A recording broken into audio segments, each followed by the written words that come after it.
2009 সালের 25-26 ফেব্রুয়ারিতে যে বিডিআর বিদ্রোহের নামে যে হত্যাকাণ্ড চালানো হয়েছিল, সেই হত্যাকাণ্ডের পরে যে জাতীয় তদন্ত কমিশন হয়, সেটার আমি একজন সেনাবাহিনীর পক্ষ থেকে প্রতিনিধি ছিলাম।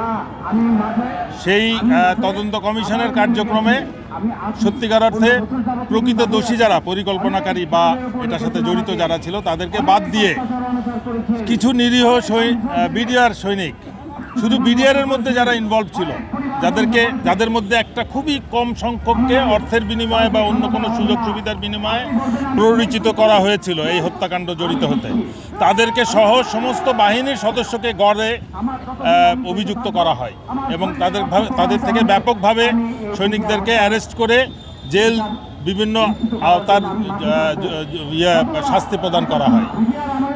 16 বছর পরেও সেই শাস্তি পুরা হওয়া বা এই অভিযোগের থেকে নিষ্কৃতি পাওয়া, মানে অভিযোগ প্রমাণিত হয় নাই এমন অনেক বন্দী আছে যাদেরকে এখনও জেলের ভিতরে রাখা হয়েছে, যাদের শাস্তি 12 বছর 14 বছর ছিল, তাদের শাস্তি পুরা হয়ে গেছে, তারপরেও তারা বেরোতে পারে নাই।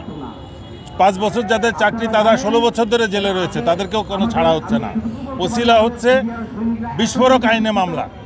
বিস্ফোরক আইনে মামলা এবং এই ক্রিমিনাল মামলা একসাথে চলার কথা, কিন্তু এটা শুরুতে একসাথে শুরু করে একটা পর্যায়ে এটাকে বিস্ফোরক মামলাটাকে বন্ধ করে দেওয়া হয়। উদ্দেশ্য হচ্ছে এই মামলাটাকে দীর্ঘদিন ধরে জিইয়ে রাখা, যেন যারা জেলে আছে তারা জেল থেকে বেরোনোর সুযোগ না পায়, জেলেই যেন তারা মৃত্যুবরণ করে। এই পরিপ্রেক্ষিতে একটা ব্যাপক সংখ্যক বিডিআরের সদস্যরা অলরেডি জেলে মৃত্যুবরণ করছে এবং যারা প্রকৃত ঘটনা জানে তারা জনসমক্ষে আসতে পারছে না। মূল উদ্দেশ্য ছিল এই ঘটনার মাধ্যমে সশস্ত্র বাহিনী এবং বিডিআর এই দুইটা বাহিনীকে ধ্বংস করা। কি boss, vital match, tough opponent, tension?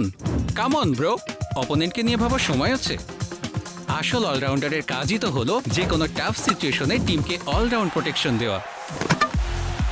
Just like my টাইলক্স, যার অ্যান্টিব্যাকটেরিয়াল এজেন্ট টয়লেটের কোনায় কোনায় পৌঁছে 99% জীবাণু ধ্বংস করে, টয়লেটের কঠিন দাগ ও দুর্গন্ধ দূর করে টয়লেটকে রাখে ক্লিন আর সুবাসিত। টাইলক্স টয়লেট ক্লিনার, ক্লিন মানেই টাইলক্স।